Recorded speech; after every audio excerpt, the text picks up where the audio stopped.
Ladies and gentlemen, good day and welcome to the Q1FY22 earnings conference call of Sun Pharmaceutical Industries Limited. As a reminder, all participant lines will be in the listen-only mode, and there will be an opportunity for you to ask questions after the presentation concludes. Should you need assistance during the call, please signal an operator by pressing star then 0 on your touchtone phone. I now hand the conference over to Mr. Nimish Desai, Head of Investor Relations. Thank you, and over to you, Mr. Desai. Thank you. Good evening and a warm welcome to our first quarter FY22 earnings call. I'm Nimish from the SUNPHARMA Investor Relations team. We hope you received the Q1 financials and the press release that was sent out earlier in the day. These are also available on our website. We have with us Mr. Dilip Shanghvi, Managing Director, Mr. C.S. Muralidharan, CFO, Mr. Abhay Gandhi, CEO of North America, and Mr. Kirti Ganorkar, CEO of India Business.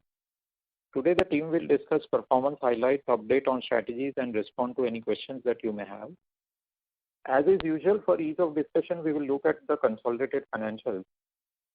Just as a reminder, this call is being recorded and a replay will be available for the next few days. The transcript will also be put up on our website shortly. The discussion today might include certain forward-looking statements, and this must be viewed in conjunction with the risk that our business faces. You are requested to ask 2 questions in the initial round. If you have more questions, you are requested to rejoin the queue. I also request all of you to kindly send in your questions that may remain unanswered today. I will now hand over the call to Mr. Shanghvi.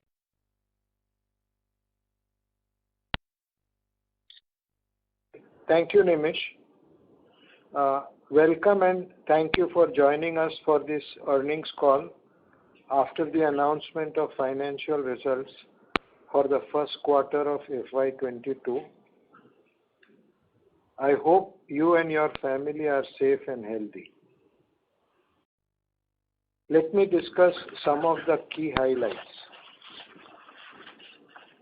We recorded the highest ever quarterly revenue in the first quarter. Consolidated sales for the quarter were at rupees 96,694 million, recording a growth of about 29% year on year and a growth of 14% quarter on quarter. All our businesses, excepting API, witnessed strong growth, driven by a combination of robust core business growth, low base of the last year, and sales of COVID and associated products. However, we are enthused by the all-round growth across all our businesses compared to Q4. Let me now update you on our global specialty business. For Q1, our global specialty revenue was approximately $148 million across all markets. Global specialty sales do not include Illumetri end market sales. Specialty sales have increased over March 21 quarter despite the entry of Absorica generics and the subsequent reduction in Absorica sales. Illumya sales have increased both on year-on-year and quarter-on-quarter basis. We are encouraged by the sequential growth recorded by Illumya and also by Cequa, and we expect it to record strong double-digit growth during the year. Illumetri sales are also ramping up as it gets launched in more European countries. Specialty R&D accounted for approximately 26% of our total R&D spend for the year. Abhay will give you more details on the specialty later. I will now hand over the call to Murli for discussions on the Q1 financial performance. Thank you, Mr. Shangvi. Good evening, everyone, and welcome to all of you. Our Q1 financials are already with you. As usual, we will look at the key consolidated financials. Q1 sales are at rupees 96,694 million, up by 29% over Q1 last year. Material cost as a percentage of sales was 27.4%, which is higher than Q1 last year due to product mix and geography mix. Staff cost stands at 18.2% of sales. Other expenditure stands at 26.6% of sales. Increase in absolute value of other expenses is attributed towards higher selling and promotion expenses in R&D, while in Q1 of last year, these expenses were lower on account of total lockdown across markets. As indicated in our past earnings call, the expenses are seeing an increasing trend across all the markets as we reach full normalization, though they are currently restrained. Forex gain for the quarter was rupees 799 million compared to gain of rupees 792 million of Q1 last year. As a result of the above, EBITDA for Q1 was at rupees 27,717 million, up by 59% year on year, with resulting EBITDA margin at 28.7% compared to 23.3% for Q1 last year. Let me now briefly discuss the exceptional items for Q1. Taro has made a $60 million provision relating to its ongoing multi-jurisdiction civil antitrust matters. The exceptional items also include charges of rupees 1,503 million towards impairment of Dexa site and acquired intangible asset under development, and rupees 382 million on account of write-down of a manufacturing facility which has been classified as asset held for sale as per the requirements of Ind AS 105. Excluding the impact of exceptional items, the adjusted net profit for the quarter was at rupees 19,792 million, up 73% over adjusted net profit of Q1 last year. Reported net profit for Q1 was at rupees 14,442 million, while reported EPS for the quarter was rupees 6.02. Let me now discuss the key movements versus Q4 FY21. Our consolidated sales were higher by 14% quarter on quarter at rupees 96,694 million. Material cost stands at 27.4% of sales, which is higher quarter on quarter on account of product mix and geography mix. Staff cost stands at 18.2% of sales. However, in absolute terms, the staff costs have increased on account of annual merit increases. We had a forex gain of about rupees 799 million for Q1 as against forex loss of about rupees 708 million in Q4. As a result of the above, EBITDA for Q1 at rupees 27,718 million was higher by 39% compared to Q4. EBITDA margin for Q1 was at 28.7% compared to 23.5% for Q4. Adjusted net profit for Q1 at rupees 19,792 million was higher than the adjusted net profit of Q4 by about 47%. The company has repaid debt of about $185 million in Q1 FY22. Since over the last 5 quarters, we have repaid debt of about $765 million. As of 30 June 2021, we are net cash positive even at the ex-Taro level. Let me now briefly discuss Taro's performance. Taro posted Q1 FY22 sales of $147 million and adjusted net profit of $41 million. On a year-on-year basis, sales for Q1 FY22 were higher by 25%, while the adjusted net profit was higher by 42%. I will now hand over to Mr. Kirti Ganorkar to share the performance of our India business. Thank you, Murli. Let me take you through the performance of our India business. For Q1, the sales of branded formulation in India were 33,084 million, recording a growth of 39% over Q1 last year. India business accounted for about 34% of consolidated sales for Q1. The growth was driven by a combination of core business growth, sale of COVID-related products, and low base of last year. Sale of products used in treating COVID symptoms and other associated products accounted for about 8 to 10% of India's sales for Q1. However, I am happy to announce that we have recorded a strong growth in the underlying base business, even if we exclude COVID-related product sales. In terms of the growth over business growth, we continue to witness good growth in chronic segment, while the sub-chronic segment was a significant growth contributor for the quarter. The second wave of COVID infections in India, particularly in April and May months, impacted our field activities. Many states in the country had imposed lockdown restriction, which has resulted in saving in selling and travel costs. For Q1, we launched 13 new products in the Indian market.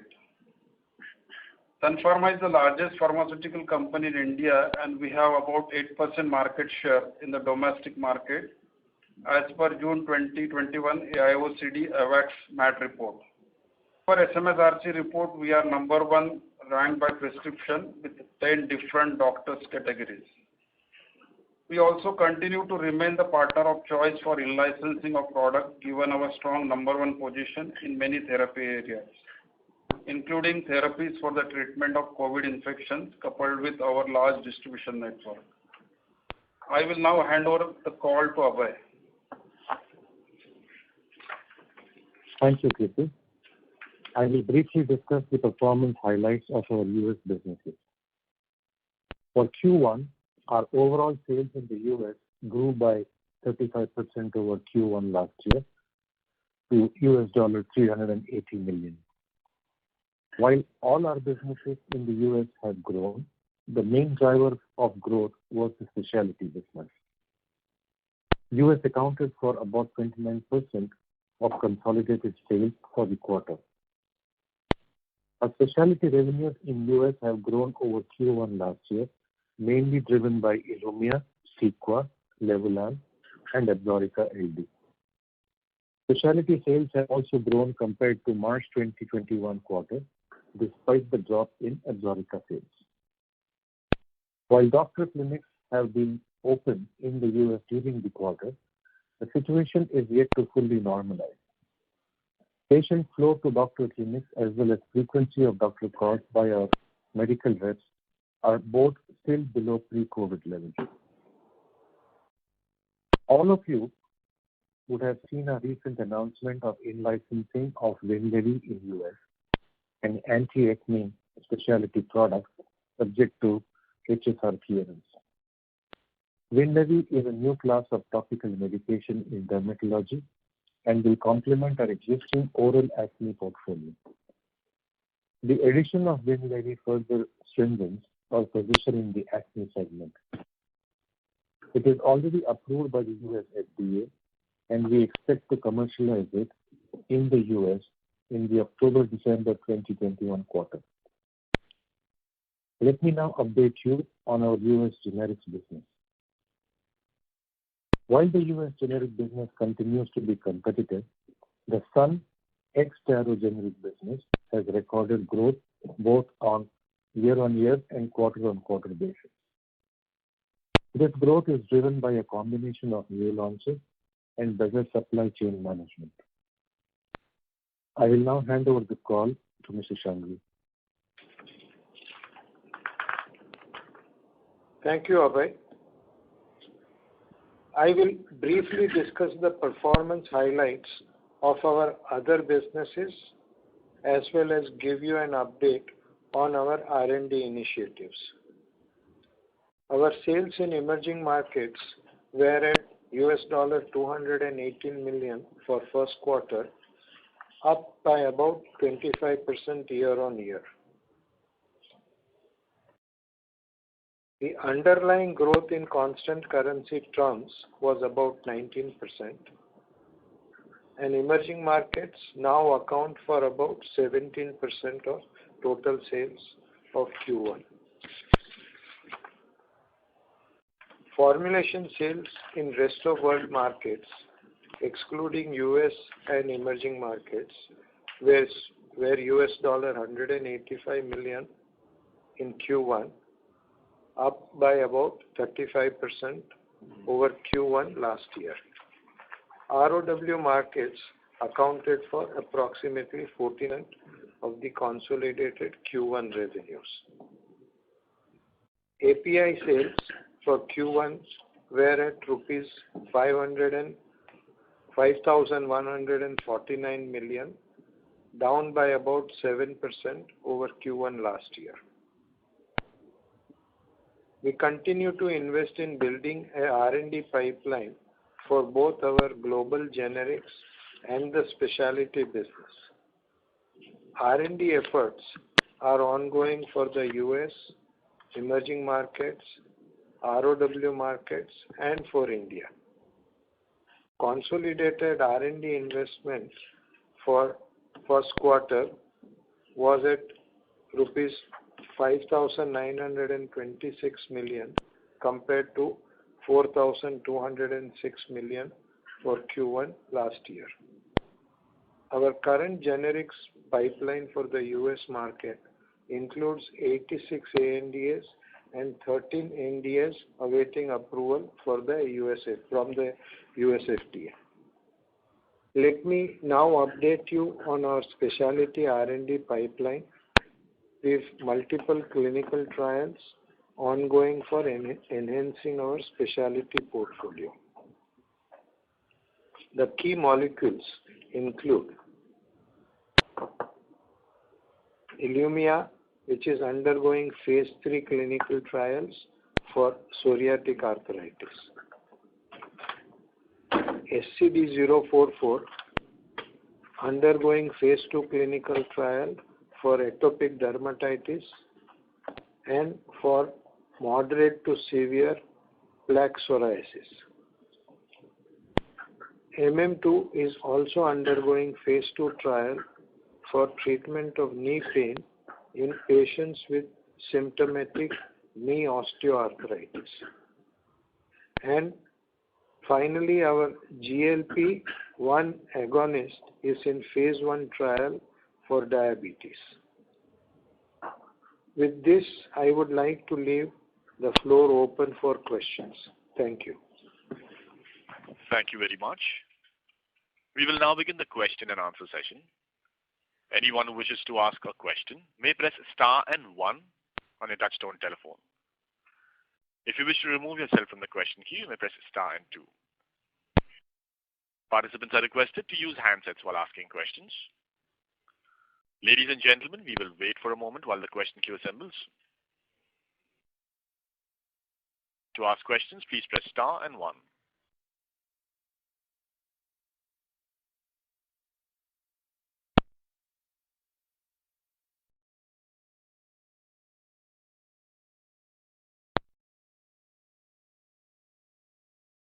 The first question is from the line of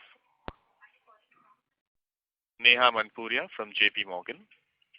Please go ahead. Thank you for taking my questions.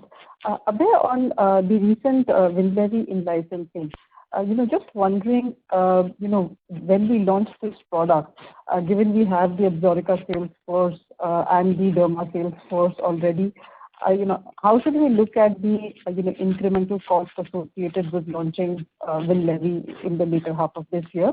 And second, could you explain, the differentiation of this product versus this is a new mechanism of action that you mentioned that in the press release, but how confident are we of the target market share the partner had mentioned in their communication previously?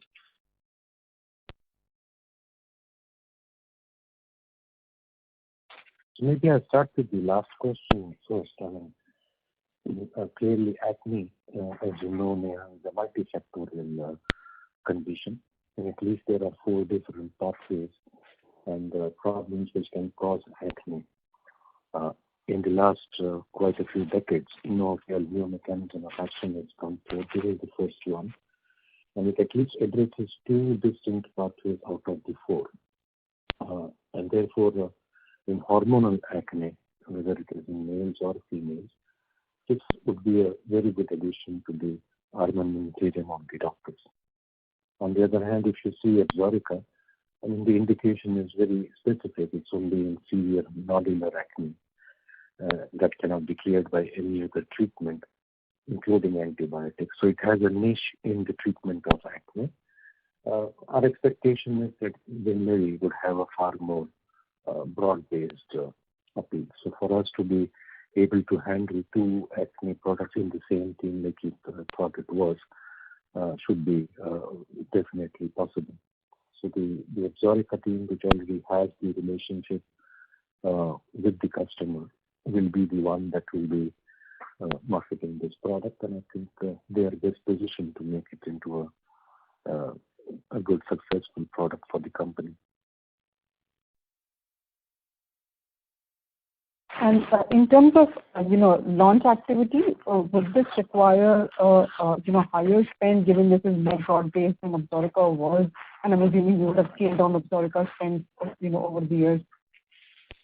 So in the HSR period, I mean, we are not allowed to plan ahead of what we will do, but conceptually, as it's a new product, there will be a certain investment which will have to be made to familiarize doctors with the product. So directionally, yes, we will have to do some investment in the product. To be honest, how much and all, we haven't even figured it out as of now. Okay, fair enough. And my second question is on Cequa. We launched the DTC earlier this year. Last call, you also indicated, more sort of stepping up on the promotion efforts that has sort of gotten impacted because of COVID. Where are we in the entire process, and by when do we expect to see momentum in the Cequa market share? I know you mentioned there has been quarter-on-quarter growth, but in terms of market share, when do you think there could be a improvement in the market share traction? So I think we are gaining market share. That's my understanding. Yeah, sure. All of us would like even faster growth than what we are seeing, but I think we are gaining market share. So I think for a new product, it will take time to ramp up. And we started DTC, as I told you, 2 quarters ago. This will be the second full quarter of DTC. So I think we will see improvement, and that's what the team is focused on anyway. Oh, thank you so much, Abhay. Thanks, Neha. Thank you. The next question is from the line of Damayanti Kerai from HSBC Securities and Capital Markets. Please go ahead. Yeah, hi. Am I audible? Hello? Yes, please go ahead. Okay. Thank you for the opportunity. So my question is on Ilumya. Can you specify the sales number the way you have done in previous quarters? And I just also wanted to know the progress of launches in other markets such as Japan, Australia. If you can share some update in quantitative terms, say market share gain or sales, how we are progressing in ex-US market wherever we have launched. So that's my first question. Murali, can you help me with the global number that we have given now? No, Abhay, I think we've shared the annual number. Total specialty business is what we have given. Yes, correct. Yeah. So we've not given product numbers. That I know. But the total specialty business, I think I don't recall, was it 143 or 145 for the $48 million total this quarter. Yeah, that is what we have this year. Last year was 81. Yeah. Yeah. And product specific numbers we haven't given. So this is total specialty business that we have given. So Q1 last year, our total global specialty revenues was $81 million. Okay, so you are not specifying a product specific number for the quarter, just to clarify. Yeah, we are not specifying product specific. We have been sharing global specialty revenues of all the branded products. Okay. And so progress in other geographies, the key geographies where this product has been launched, say Japan or some other markets, big markets? So Japan, I think we are in the process of getting entry into hospitals, because unlike many other countries, Japan still has significant restrictions on COVID and medical reps being able to visit hospitals. So the offtake is a little bit likely to be a little bit slower, but Japan is very confident about becoming successful with the product. Australia also, I think we continue to grow the product quarter after quarter, and in terms of getting new patients, I think it's competing quite well within the IL-23 class. Okay, so that's helpful. My question is on US generic business. So you mentioned business remains competitive, but what are your observations on US pricing environment recently? Some of your peers have faced some challenges. So on your portfolio, what kind of changes or changes you are observing on the pricing part? And how do you see US generic business moving up from current level in terms of growth over next few quarters? We have consistently maintained that the pricing environment remains challenging. And it is, of course, a product-specific thing. And depending on the product, you could face slightly more or slightly less pressure. That's been our consistent stand, and nothing has changed, which makes me think any differently. Having said that, in that environment, I mean, we have to continuously try and find ways to grow the business. New product launches is one avenue, and of course, trying to increase the share of existing portfolio of products through both in-market activities as well as the management of supply chain, I think are the critical components of our strategy. Okay, so thank you. I'll get back in the queue. All the best. Thank you. The next question is from the line of Krish Mehta from Enam Holdings. Please go ahead. Hi. Congratulations on a great set of numbers, and thank you for taking my question. So I wanted to ask on the plaque psoriasis second indication for Ilumya, which I think you said was psoriatic arthritis. So the phase 3 trials, when are we expecting the results? I think there's some confusion. I said that Ilumya is undergoing a phase 3 study for psoriatic arthritis. Right. It's already approved for plaque psoriasis. Right. That SCD-044, the product that we licensed from Spark, undergoing phase 2 trial for atopic dermatitis as well as for it's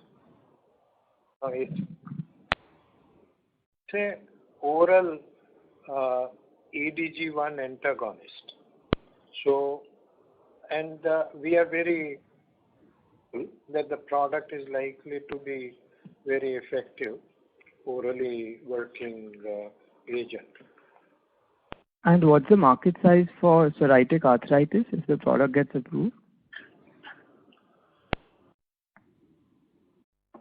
Abhay, you want to respond about Ilumya? So I don't have the exact number which I can speak to. We know it's a large market, but to be able to break down by indication of different products is a difficult task. So I don't have that granular detail where I can give you a number and say it's a market of this size. Right, and just to follow up on the first one, just to clarify, the it's phase a large 3 trial. indication, if that helps you. It's a large indication and a large size of market. I don't want to misquote by giving you a number in mind. Right, and just to clarify on psoriatic arthritis, it's undergoing phase 3 trials, right? So when do we expect these results? I mean, we haven't disclosed the timeline, but I think the trial is currently recruiting patients across centers. Okay, thank you so much. Thank you. Thank you. The next question is from the line of Anubhav Agarwal from Credit Suisse. Please go ahead. You report Absorica AG sales. In this $148 million, is the Absorica AG sale included, or that's included in the US generic revenue? Absorica and Absorica LD both are included, Anubhav. No, I was talking about the authorized generic that you launched. AG. He's asking AG only, authorized generic. No. I think it will be in the generic sales. It's in the generic sales. Okay, so there specialty, and with the lower cost that we're running right now. Anubhav, you are breaking up, so I don't know who the question is for, but at least I'm not able to get part of your sentence. Sorry, I was saying that for the specialty, now we have a higher scale and lower cost. Have you achieved EBITDA positive in this segment now?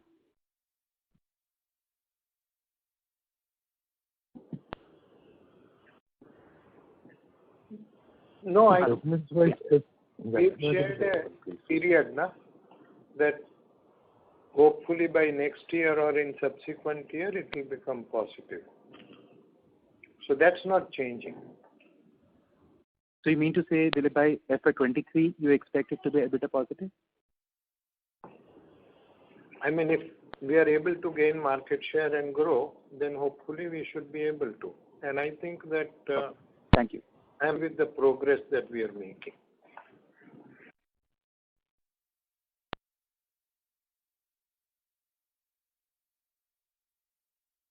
Thank you.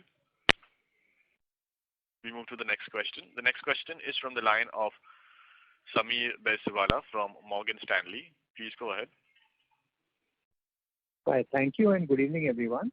So the first question is on Winlevi. I'm just wondering, it's which is a mature market in the sense that you've got other options for topical treatment of acne.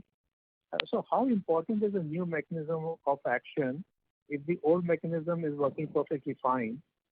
And just on the reimbursement environment over here, I would imagine that there would be a lot of generic, lower cost, options available. So who would you be competing against? Would it be these generics that you need to convert back into significantly higher priced Winlevi? Just your thoughts on this.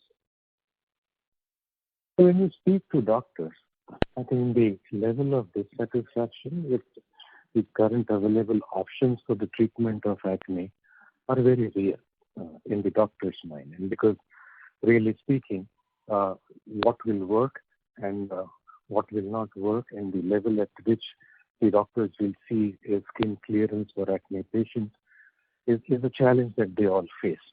And that's the reason why in acne, polypharmacy is very commonly used by doctors. And the rate of changeover from one drug to the other is also pretty high. So the need of a doctor to get something more, especially a new mechanism of action, is very real. And so I don't think it's a saturated market the way you say. Sure, some molecules like the ones that we probably are alluding to are genericized, but there is always a place for a new mechanism of action. Similarly, when you talk about access, a new mechanism of action is always helpful to gain access. And I think we haven't even started the work till the HSR clearances are through.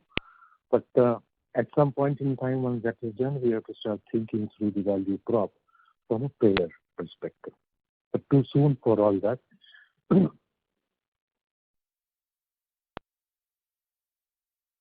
Yeah, thanks, Abhay. That's very helpful.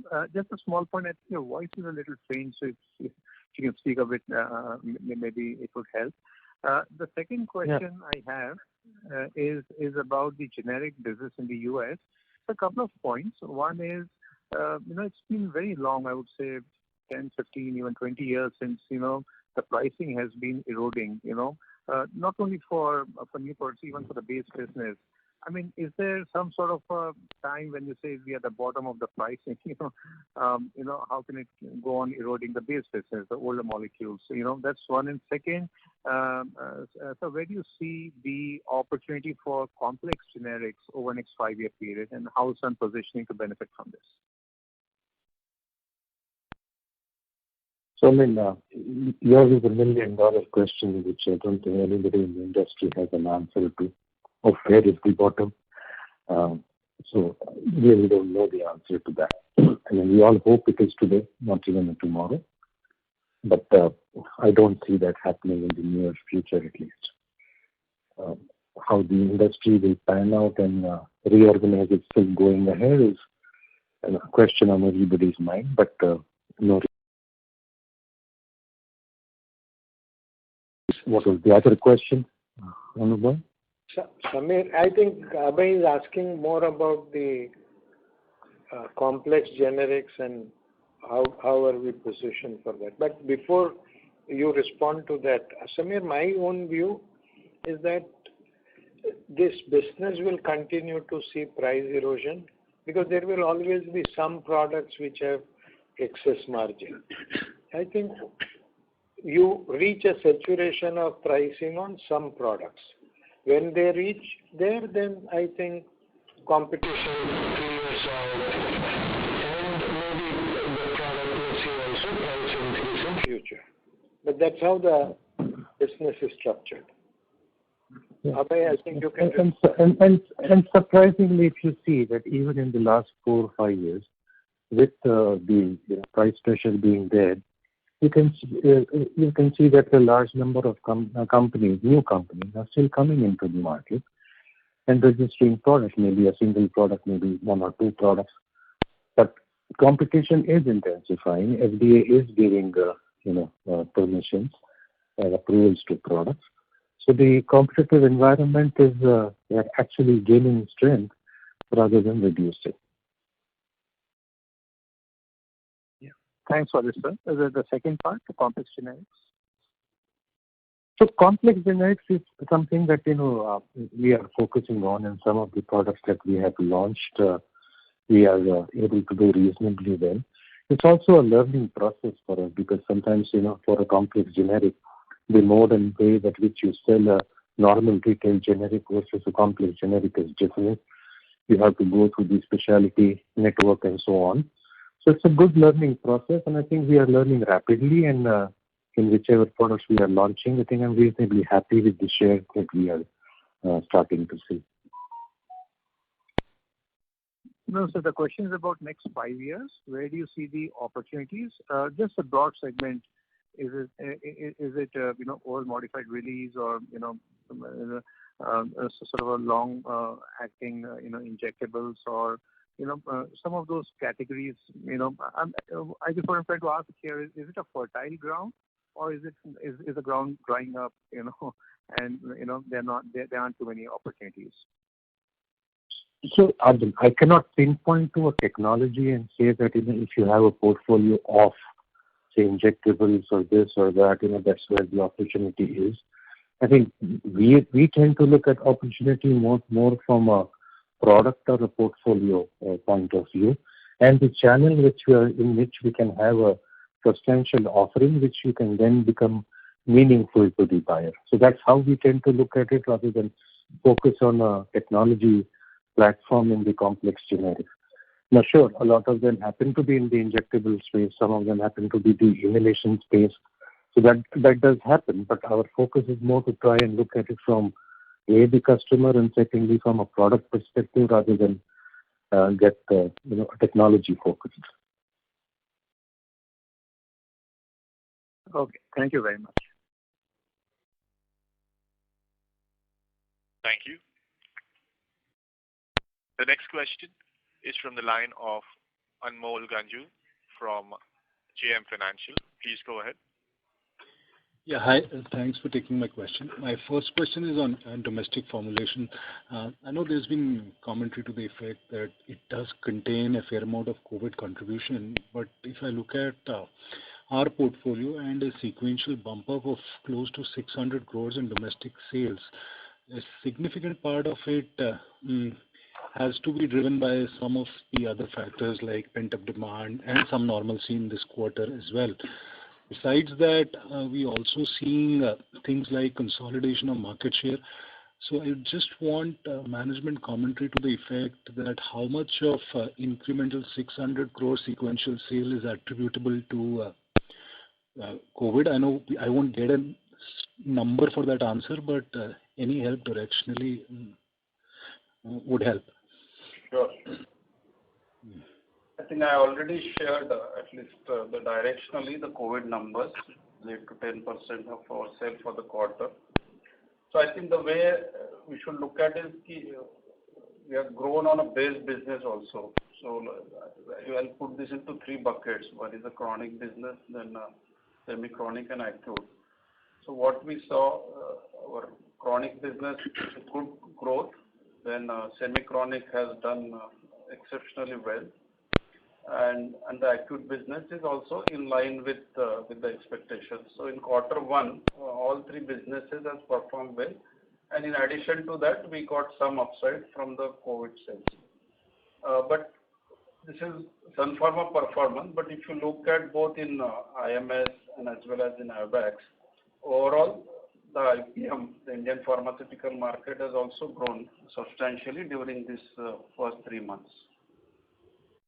So we are in line with market. We are not very different from the market, but I'm happy that in spite of COVID and challenging times in the month of April and there were lockdowns, our team could perform well, and our base business has grown in double digits.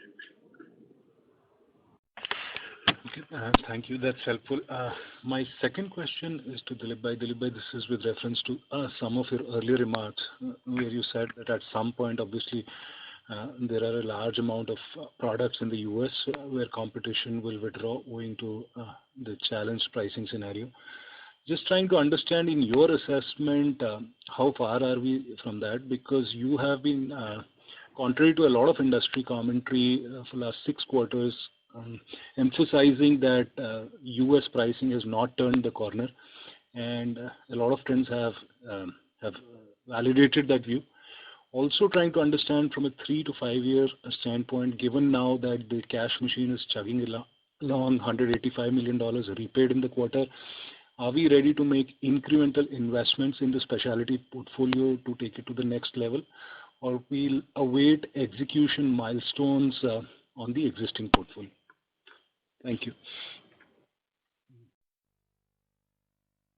So I think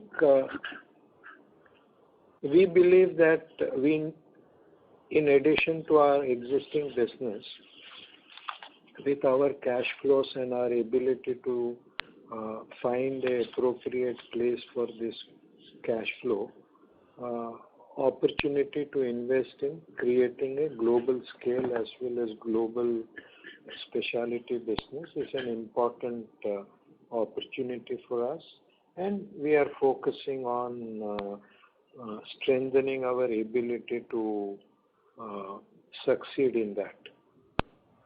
I am happy with the progress that we've made, and this progress allows us to confidently look at potential future opportunities that will come our way. Because if we are able to successfully execute, that will give us the confidence to do more transactions. So we will continue to focus on growing our existing business and also look at additional opportunities for us to grow. Because if you've seen SUNPHARMA, I think it's a history of organic growth and bolt-on acquisitions, or sometimes more strategic acquisitions, so that we can continue to grow at a significant pace even on our very large base business.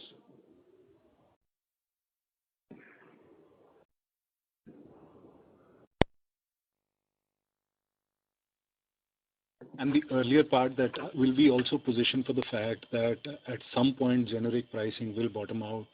In your assessment, what is the distance we are away from it, if at all? Or?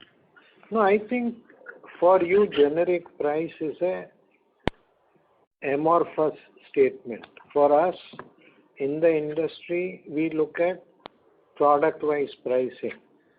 So at any point of time, there are products which are, let's say, likely to see a price increase. At the same point of time, there are products which are likely to see a price reduction, and some products may remain stable. So the impact of this on different companies is different because which is the larger percentage of their product portfolio. And this is something which we have to keep in our perspective so that we can anticipate and say if RO has seen significant price erosion quarter after quarter over last maybe 3-4 years. Similar level of price erosion Sun hasn't seen because we had larger percentage of product in what you call already highly competitive marketplace. So I think it's a price erosion is an impact which is different for different companies. And that's not going to change.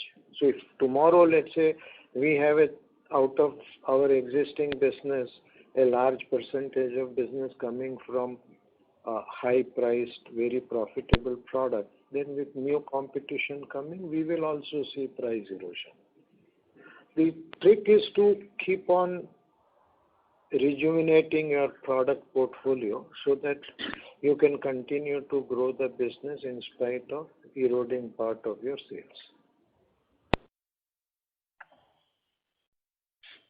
Thank you. That's helpful.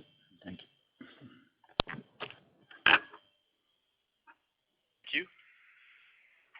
The next question is from the line of Nithya Balasubramanian from Bernstein. Please go ahead.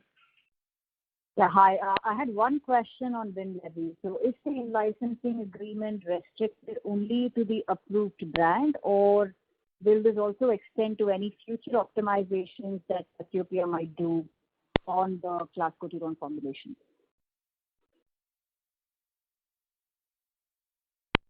So right now it is on the approved brand only, and for both US as well as Canada. And to the best of my knowledge, I don't think they have any product lifecycle management research going on the specific product in question.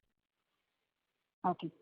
The other one was actually on India SG&A expenses. So if I look at your other expenses line item, it's broadly flat quarter on quarter. So just wanted to get a sense of, would you say that sales and marketing expenses in India have largely normalized? Was Q1 a normal quarter, or there was of course wave 2? Should we expect to see these numbers inch up when things are hopping back to normal? So in our readout also, I have said that the current quarter expenses have restrained. Yes, the second wave was more so in India and not same across all geographies put together. There are expenses which have increased. However, there are a lot of moving parts. Like we have some savings in traveling, maybe in India, but at the same time, in other expenses, we have the R&D which has increased a good component of that. So we do expect expenses to increase as full normalization happens, but we saw definitely in this quarter the expenses are currently restrained. That's what we shared in our readout. All right. Thank you. Thank you.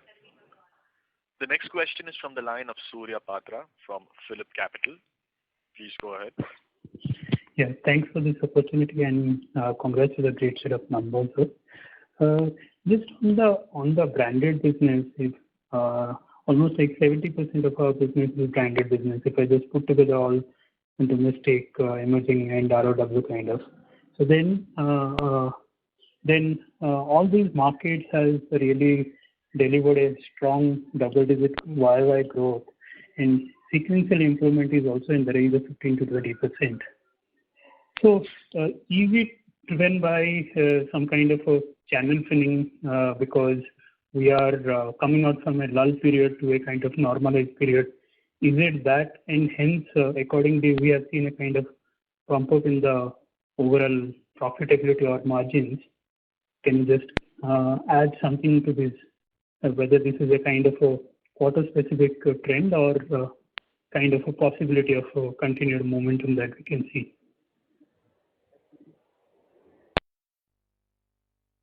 So I think yes, we need to factor multiple issues before we respond. Sure. Because current COVID status across different markets is very different, and we have no understanding of how that is likely to impact the business. And I'm talking specifically about international business. Sure. Let's say even in India, we are looking at a potential third wave, and we have no understanding of how severe that wave will be. So in such a situation, to give out a long-term or even a significant guidance number that we will continue the growth or not continue the growth, I think would be responding without having adequate operating control. I think what we are happy about is that in a challenging environment, all our businesses have found ways to deliver significant growth, more than what they were giving in the past, and also, as I see,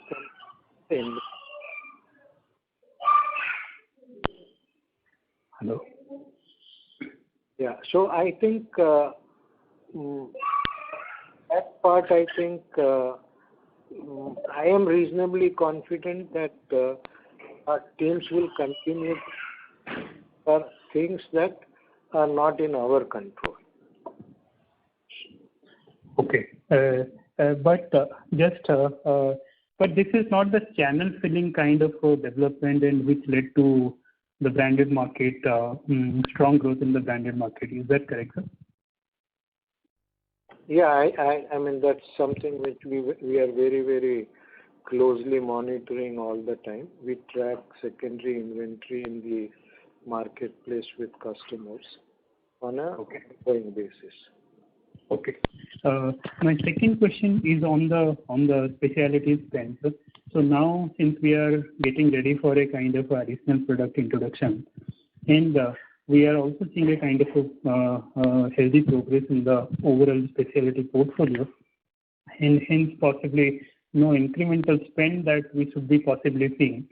So given these two facts, so is it fair to believe that the SG&A spend on the specialty side is likely to either remain flat or kind of correcting kind of a trend that we can see going ahead?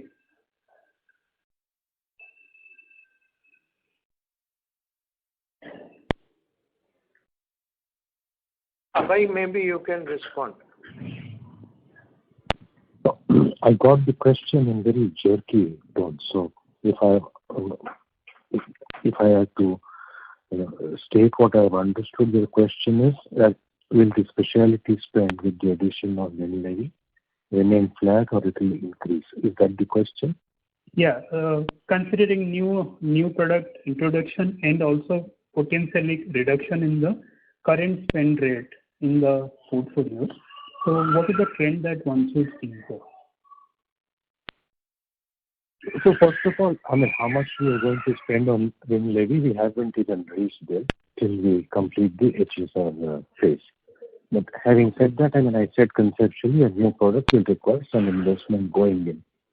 But you also have to factor in your thinking that the kind of expenses we used to make on Absorica will come down. There will be an expense on Absorica LD for sure, but still there will be some reduction in the expense which we would have otherwise done on the whole Absorica franchise on a higher turnover. So that to some extent, and that's my hope, and I said we haven't done the work in as yet, will normalize to some extent. Other businesses where required, if we have to invest, we will. keeping a long-term view in mind. And where we think the spending has been optimized and on the same expense base now the real task is to grow share of market, we will go on those directions. So again, it will be dependent on a particular product, about what kind of life cycle it is in, what kind of investment it requires, and we will look at it definitely very prudently. Sure. Just a small clarification, whether the Levulan has become normalized in this quarter, that is one. And secondly, if you can share, sir, in the share of Ilumya in the IL-23 category in US, these two things, can you please just clarify? So Levulan share has normalized, but remember that Q1 is also a low quarter for Levulan because of the seasonal factor. Also, if you see the overall market, I don't think it has come back to normal. Number of cases that a doctor is able to see with social distancing norms and all is lesser than what it used to be maybe a year and a half ago. So when we say normalized, I mean it is up from the COVID times, but I don't think it is back to where it should be in a pro-COVID or pre-COVID environment. Sure. So two ways of looking at the whole thing. And your second question was share of Ilumya of the IL-23 market. I think don't recall the exact number, but in the ballpark, I think it should be in the range of around 8% or so. Okay. Sure. Thank you, sir. Wish you all the best. Yeah, thank you. Thank you. The next question is from the line of Nimish Mehta from Research Delta Advisors. Please go ahead. Yeah, thanks for the opportunity. Just one small question. Earlier, we used to feel that doctors would prefer IL-23 over IL-17. Has that still remained like that, as in with increase in sales? Are we more confident about that, or what is the new understanding on the same?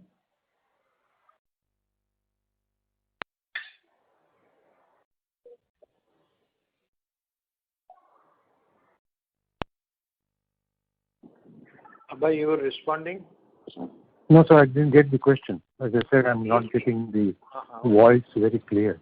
He's saying that IL-23 over IL-17, if doctors prefer it, then... Right. I mean, that's it. That's what I understood, Nimish. So what is your question? Correct.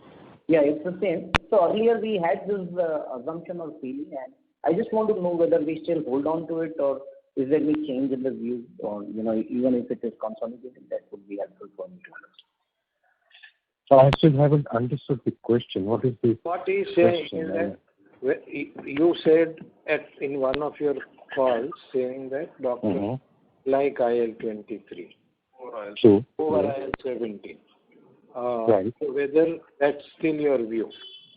Yeah, that is still my view, clearly. I see no reason to kind of look at this any differently, because even though IL-17 is growing, IL-23 is growing much faster. Exactly. If you see the top three products in terms of growth in the overall therapy, the IL-23s are the ones which are driving the market. Skyrizi is number one and Ilumya is number two in terms of growth. So the driver for growth of the overall category is driven by IL-23, and therefore I think I'm comfortable standing by my view that doctors are happy with the performance of this class of drugs. Understood. Yeah. Thank you very much. That's it. Thank you. The next question is from the line of Shyam Srinivasan from Goldman Sachs. Please go ahead. Hi, thank you for taking my question, and good evening, everyone. Just the first one, margins have clearly surprised on the EBITDA side this quarter. We have moved out of that range of about 20 to 24%. So just want to understand, I know you don't give point guidance, but how should we look at this as we go forward? I'm just trying to tie some of the comments around SG&A going up, but is there something that we need to keep in mind? I also noticed that this is one of the few times that gross margins have come down, but EBITDA margins have gone up. So I know there are a lot of moving parts, but just anything that can help us directionally on EBITDA margin.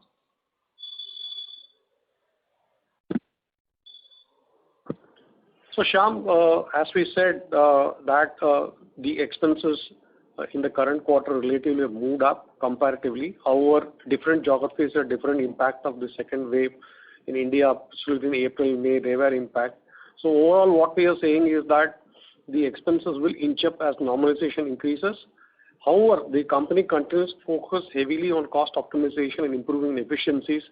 That's one of the reasons, if you see last 8 quarters, there is a consistent improvement they're trying to make on the overall EBITDA margins. The effort will still continue.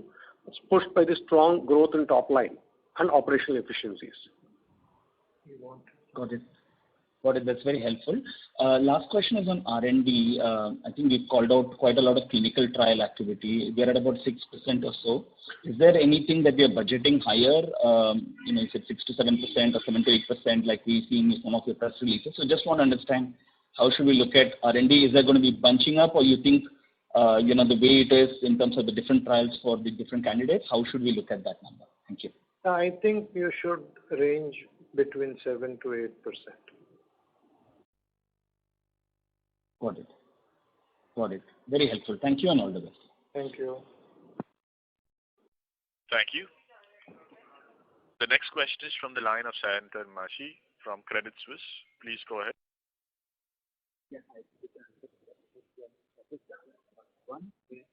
We can't really hear you. I can't hear at all. If you're not... Guys, is this better? Yes, please go ahead. Okay. So my first question was on ILUMYA. Just wanted to get a very broad clarity. If you consider two segment, commercial segment and the Medicare segment, of the total sales today, which will be largest segment out of these two? The commercial segment will clearly be the bigger segment. Commercial segment will be larger of the two, right? Correct. Okay, thank you. And the second question was on the WINLEVI. When we evaluated the molecule, Casipio talks about... When we what? Sorry, your voice is breaking for now. When we what? Today is a bad day. So when we evaluated the molecule... Evaluated. He's talking of WINLEVI, Abhay. Yeah. Yeah, so Casipio talks about them having a pre-discussion with the doctors, talking about efficacy levels similar to Epidu and Exon. But both the molecules will go generic soon. So in your evaluation, what's the impact? So those molecules, the kind of 1 million plus prescriptions they have done, what would be the impact of them going generic before or around the time when you'll be launching this molecule?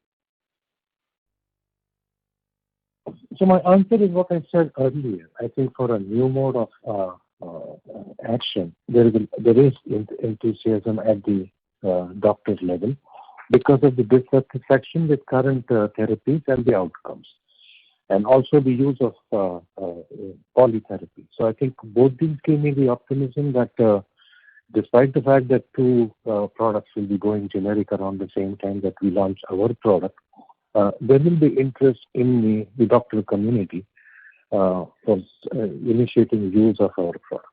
So that's one of the things that we factored in. You're right in our entire evaluation of the product. Okay, thank you, Abhay. Dilip, just a question to you on the specialty segment. This is a clarification from the earlier question I asked. We are right now running anywhere of $600 million. If I R&D, which is roughly about $10, and I think I'm not able to hear you very clearly. So no, but I'm just trying to ask, even outside R&D, are we still EBITDA negative? So we don't break out such detailed responses, but I think my long-term view is always that at some point of time this business will become far more profitable and will justify with return on investment in line with our other profitable businesses. So we will continue to invest on this business, and also I think like what Abhay said is that even though all our businesses in the US have grown, our specialty business has grown much faster. Now, and we are expecting that because we have a relatively low share of the overall business, we have significant opportunity to become bigger. Thank you, Dilip. Thank you.